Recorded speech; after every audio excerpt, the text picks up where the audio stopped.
Okey, Assalamualaikum dan salam sejahtera.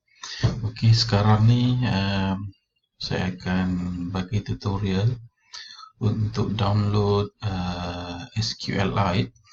Anda boleh pergi ke website ni sqlbrowser.org, kemudian klik link download ni. Anda boleh, kalau anda pengguna Windows, anda boleh klik ini di browser for SQLite standard installer. Saya guna yang ini.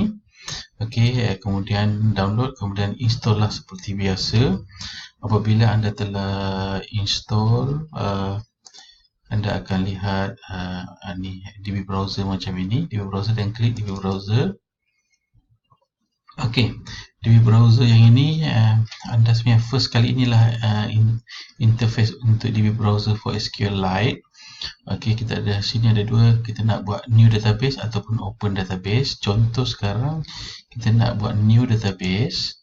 Okey, kita kena create first database, kemudian create satu folder. Sebagai contoh, saya telah create satu folder yang nama SMP. Seterusnya buat satu nama file, nama dia adalah contohnya SMP, and then save.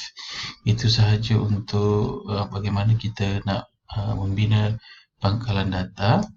Okey, seterusnya apabila kita ni, saya cuma buka yang saya dah buat. Okey, SMP tadi tu.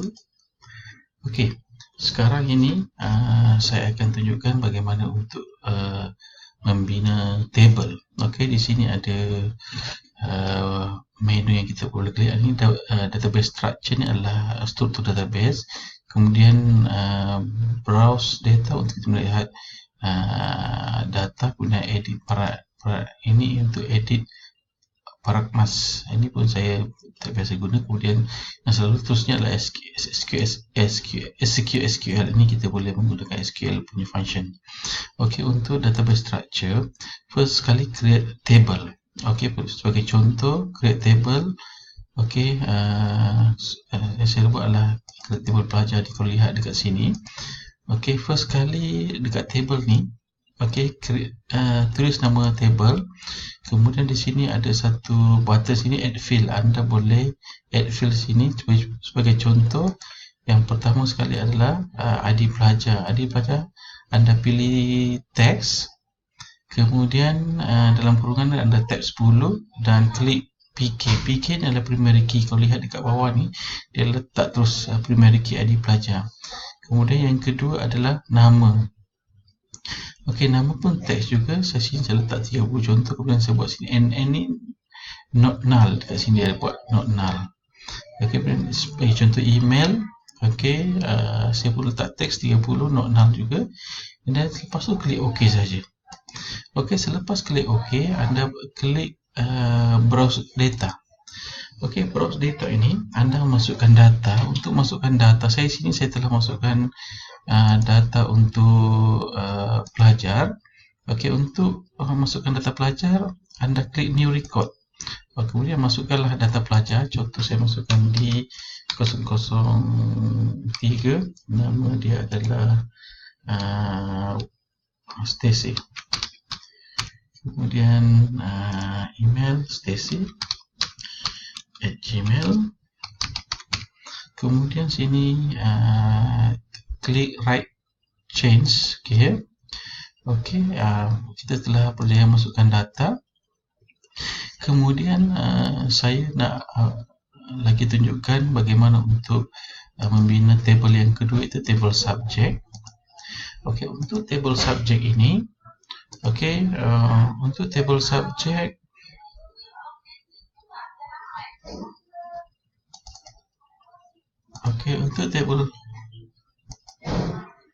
untuk table subject, nama table adalah subject.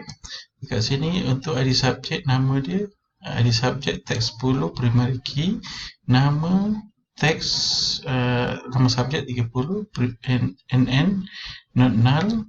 Kemudian credit ni integer, letak not null. Itu saja dia akan tunjukkan dekat sini. Kemudian lepas tu OK.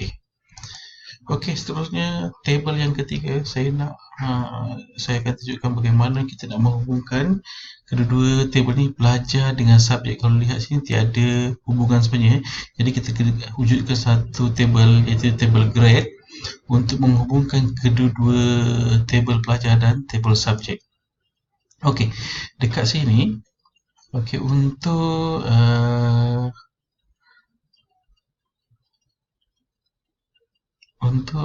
grade ini, okey, pertama sekali saya untuk ID saya letak integer. Okey, kemudian letak sebagai AI. AI ini adalah untuk auto increment. Kemudian saya letak ID pelajar, text ID pelajar adalah merujuk di sini adalah dia foreign key ya. Dia foreign key. Kemudian 10 juga di subjek pun sama juga, text 10 foreign key bagi table subjek. Dan saya letak markah ni sebab ada tempat perpuluhannya, sebab letak sini adalah real, tempat perpuluhan ada 2, kemudian grade, text 2. Okey, kalau lihat di sini kita ada 2, bagaimana kita hubungkan di antara table grade dengan table pelajar. Sini kita ada ID pelajar. ID pelajar sebenarnya adalah di sini adalah foreign key. Jadi kita kena hubungkan dia dengan table pelajar. Dekat sini ada, kalau lihat sini boleh klik dekat sini sebenarnya. Boleh klik dia. Okey, nampak tak sini?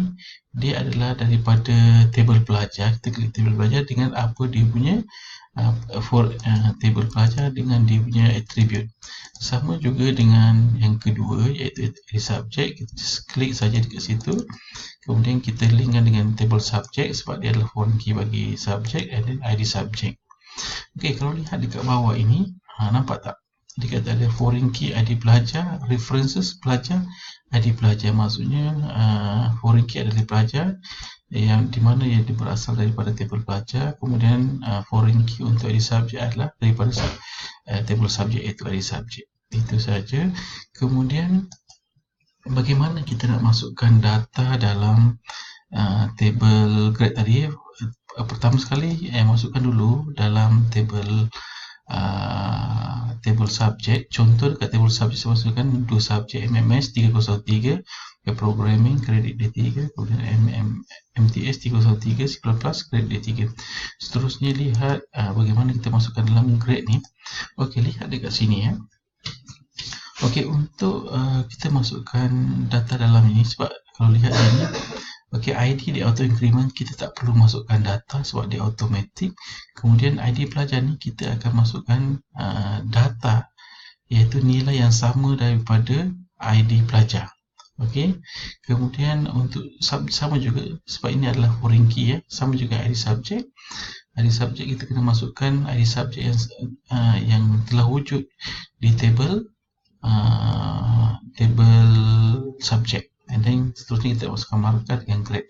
Okey, sebagai contoh saya masukkan satu lagi, iaitu untuk D002.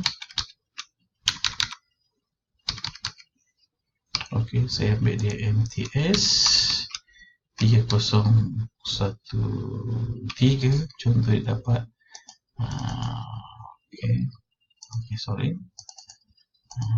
MTS 3013. Okey, markah dia 81, contoh sini A ya. Kita masukkan, and then saya klik sini right changes. Jadi maksudnya kita telah masukkan data, iaitu data daripada table pelajar kita masukkan sini, dan table daripada subject, dan table daripada grade. Jadi kalau lihat sini,